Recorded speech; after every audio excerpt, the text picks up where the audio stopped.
गोल रोटियां। विपुल सुनंदा का छोटा बेटा है जिसे सुनंदा ने बड़े ही लाड़ प्यार से पाला है।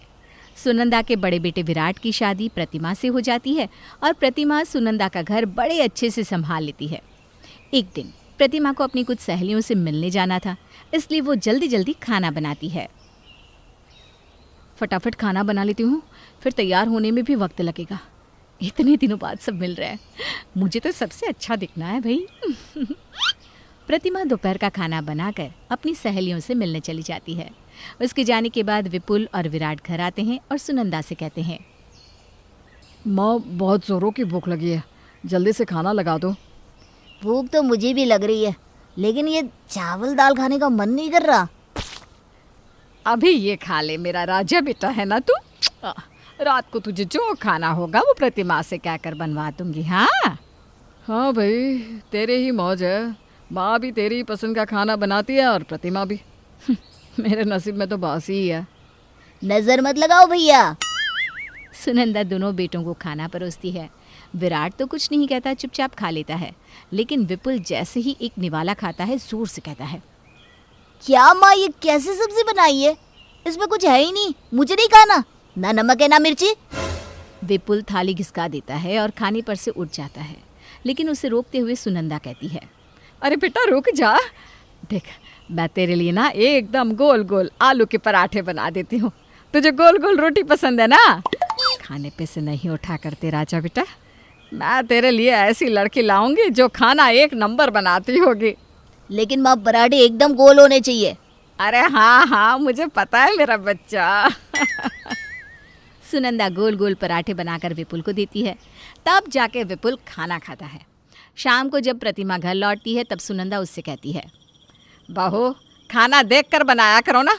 तुम्हें पता है विपुल को जैसा तैसा खाना पसंद नहीं, आज उसने खाया भी नहीं। अब रात को उसके पसंद का खाना बनाना। जी मम्मी जी।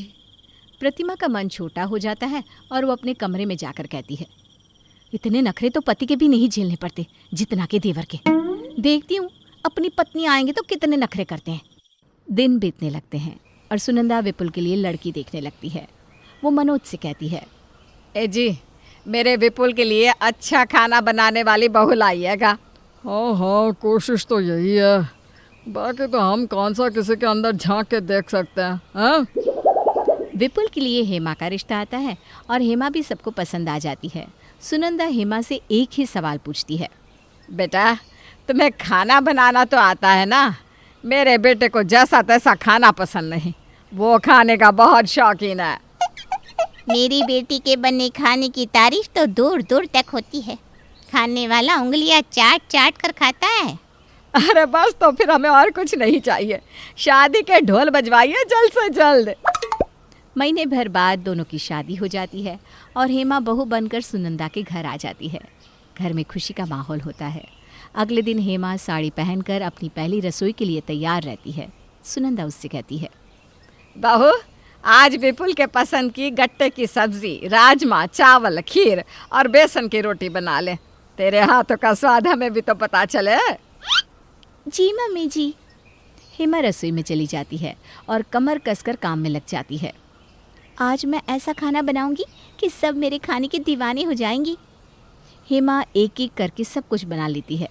इतनी देर में हेमा को अकेला काम करता देख प्रतिमा भी रसोई में आ जाती है और कहती है, हेमा रोटियां मैं बना लूँगी, तुम तब तक थोड़ा आराम कर लो, फिर सबका खाना लगा देना। तुम भी बहुत देर से खाना बनाने में लगी हो ना। थैंक यू भाभी, आपकी जैसी जेठानी तो नसीब से मिलती है। प्रतिमा रोटियां बना लेती है और हेमा सबको खाना लगा देती है। खाने की प्लेट देखकर विपुल की आंखें बड़ी बड़ी हो जाती है और वो कहता है, प्लेट तो बहुत अच्छे से सजा है और रोटियां एकदम गोल गोल जैसी मुझे पसंद है। अब खा के देखता हूँ खाना कैसा बना है। बहू को तो मैं चुन कर लाई हूँ, लाखों नहीं करोड़ों में एक है मेरी बहू। सभी खाना खाते हैं और तारीफ करते नहीं थकते। खाना खाकर तो मन खुश हो गया भाई आज। बहू सच में खाना बहुत स्वादिष्ट बना है, बिल्कुल जैसा मेरे विपुल को पसंद है। अब तो खुश है ना विपुल, गोल गोल रोटियां देखकर? हाँ माँ, गोल रोटी देखकर ही मेरा आधा लीटर खून ऐसे ही बढ़ जाता है और खाना भी बहुत अच्छा बना है। सब खा पीकर अपने अपने कमरे में चले जाते हैं और प्रतिमा हेमा को बताती है कि विपुल को गोल रोटियां ही पसंद है।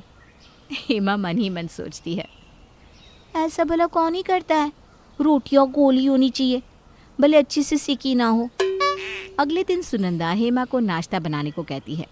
नाश्ते में नेहा रोटी और पनीर की सब्जी बनाकर सबको परोसती है। आड़ी टेढ़ी रोटी देखकर विपुल का माथा गर्म हो जाता है और वो कहता है, क्या ये, ऐसी कोई रोटी होती है क्या? अरे खा के तो देखिए, खाना स्वाद होना चाहिए, शक्ल से क्या लेना देना। ऐसी रोटियां तुम ही खाओ। विपुल खाने पर से उठकर चला जाता है और सुनंदा कहती है, ये क्या है बहू, तुमने तो कहा था तुम्हें खाना बनाना आता है, ऐसे बनती है रोटियां? अब मेरा बेटा भूखा रहेगा क्या? मुझे खाना बनाना आता है मम्मी जी, बस रोटियां गोल नहीं बनती, इसमें मैं क्या करूं? क्या करूं? मुझे नहीं पता। अरे किसी भी तरह से गोल रोटियां बनाना सीख लो, वरना वापस चली जाओ अपने मायके। हेमा रोने लगती है। तभी प्रतिमा कहती है, यही होता है यहाँ, बहू की इज्जत बस गोल रोटी पे निर्भर है। विपुल जी को माँ ने कुछ ज़्यादा ही सर पर चढ़ा रखा है। रो मत, कुछ ऐसा करो जिससे इनकी अकल ठिकाने आ जाए। इनकी अकल तो मैं ठिकाने लगा कर रहूंगी, आपको मेरा साथ देना होगा भाभी। अरे हाँ हाँ, मैं हर वक्त तुम्हारे साथ हूँ। एक दिन सुनंदा की तबीयत खराब हो जाती है और वो बेड से उठ तक नहीं पाती। सारी जिम्मेदारियां प्रतिमा के सिर आ जाती है और वो बेचारी दिन भर खाना बनाती रहती है क्योंकि हेमा के हाथ की बनी रोटियां विपुल खाता नहीं। हेमा प्रतिमा से कहती है, भाभी आप कोई बहाना करके यहाँ से चली जाओ, फिर देखो क्या होता है। ठीक है। प्रतिमा कह देती है कि उसकी माँ की हालत बहुत ख़राब है और उसे जाना ही होगा। प्रतिमा के चले जाने के बाद हेमा ही रोटियां बनाती है। रात को विपुल घर आकर खाने के लिए बैठता है। हेमा टेढ़ी मेढ़ी बनी रोटी और सब्जी विपुल को देती है। क्या ये, तुम्हें एक बार में समझ में नहीं आता क्या? मैं ऐसा खाना नहीं खाने वाला, मैं बाजार से खा लूँगा। ठीक है, कितने दिन तक बाहर का खाओगी? मम्मी जी को 1 महीने का बेड रेस्ट है और भाभी तो कम से कम 10 दिन तक तो नहीं आने वाली। तुम उसकी फिक्र मत करो, अपना काम करो। विपुल बाहर जाकर खाना खाता है। इसी तरह विपुल रोज़ 3 टाइम बाहर का खाना खाता है। एक रोज़ विपुल के पेट में बहुत भयंकर दर्द उठता है। दर्द के मारे वो ज़मीन पर लौटने लगता है। ये दर्द मुझसे बर्दाश्त नहीं होगा, मुझे डॉक्टर के पास ले जाओ कोई। हेमा विराट को दुकान से बुलाती है और विराट विपुल को अस्पताल ले जाता है जहाँ डॉक्टर कहते हैं, इन्हें फूड पॉइजनिंग हुई है सर। क्वालिटी देखी जाती है, डेकोरेशन नहीं। घर का खाना जैसा भी हो वही खाना चाहिए। डॉक्टर की बातें सुनकर विपुल की आंखें खुल जाती है। जी डॉक्टर साहब, मुझे समझ में आ गया है, ये सब मेरी गलती है। गोल रोटियों के चलते मैंने ख़राब खाना खाया। अब मुझे चाहे गोल रोटी मिले या ना मिले, मैं घर का ही खाऊंगा। विपुल को डिस्चार्ज करवाकर घर ले आते हैं।